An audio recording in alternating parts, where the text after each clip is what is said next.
Hoy vamos a meternos en la vida y en la mente de una de las figuras más pero más enigmáticas y clave de toda la historia.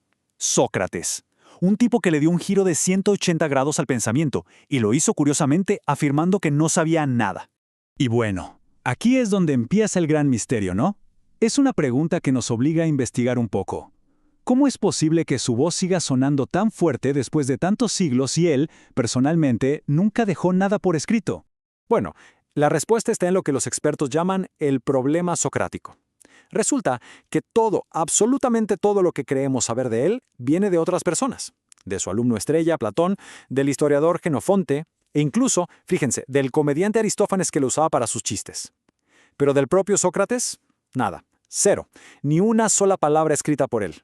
Muy bien, vamos a desglosar esto.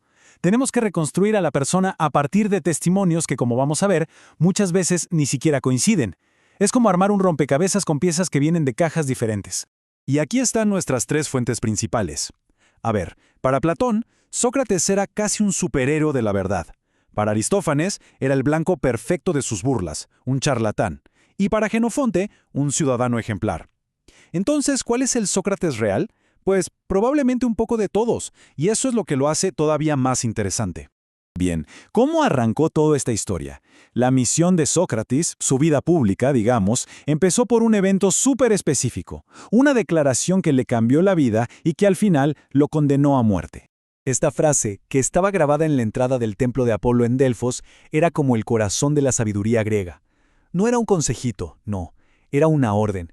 Y es justo en este lugar sagrado donde un amigo de Sócrates va y hace la pregunta que lo cambió todo. Imagínense la escena. La sacerdotisa del oráculo suelta esta bomba, y cuando a Sócrates le llega el chisme, se queda helado. Él, que se pasaba el día diciendo que no sabía nada, resulta que era el más sabio, no le cuadraba para nada. Así que se puso una meta: demostrar que el oráculo estaba equivocado. Y ahí empezó su investigación. Primero, se fue a hablar con los políticos. Se dio cuenta de que, después de unas cuantas preguntas, su supuesta sabiduría era pura pose. Luego buscó a los poetas. Sí, sus obras eran una maravilla, pero venían de la inspiración, no de un saber real. Y finalmente, los artesanos. Claro, eran buenísimos en lo suyo, pero creían que por saber de carpintería, por ejemplo, ya sabían de justicia, de política, de todo. Y entonces, ¡boom! La revelación. Entendió todo. La clave de la profecía no era que él lo supiera todo. Al contrario, su sabiduría estaba en algo bien simple. Era el único que era consciente de su propia ignorancia. Mientras los demás creían saber, él sabía que no sabía. Esto es lo que se conoce como docta ignorancia. Y claro, esta revelación le dio un método de trabajo. Si la verdadera sabiduría empieza por aceptar que no sabes, entonces su misión sería ayudar a los demás a darse cuenta de eso. Pero no lo hacía dando clases ni sermones. Lo hacía preguntando.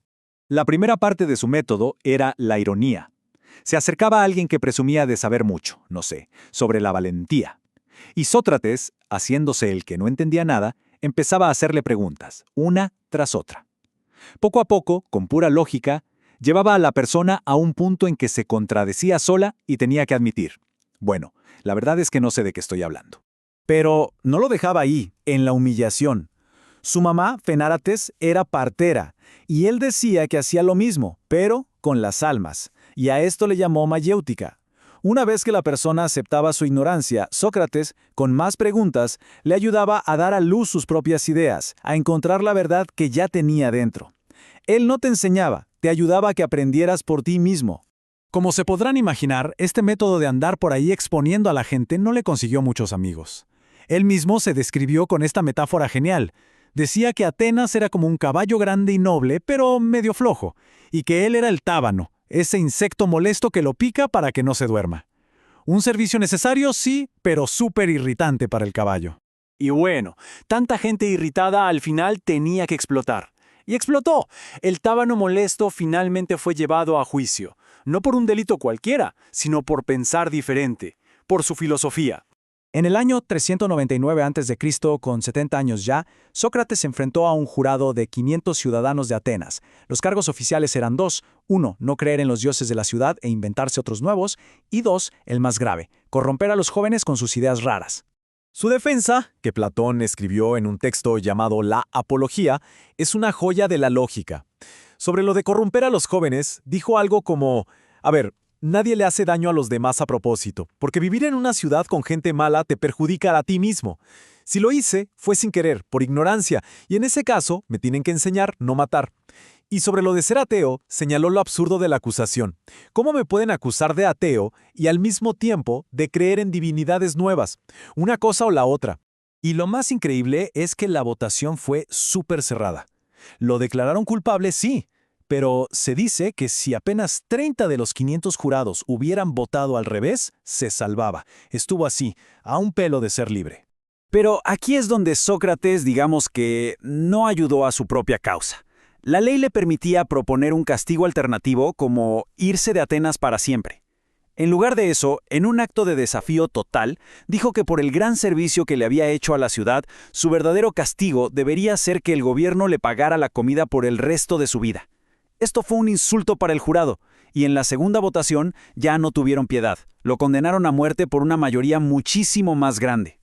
Sócrates recibió la sentencia con una calma impresionante. Para él, la idea de dejar de hacer filosofía, de dejar de preguntar, de dejar de examinarse a sí mismo y a los demás, eso era peor que la muerte.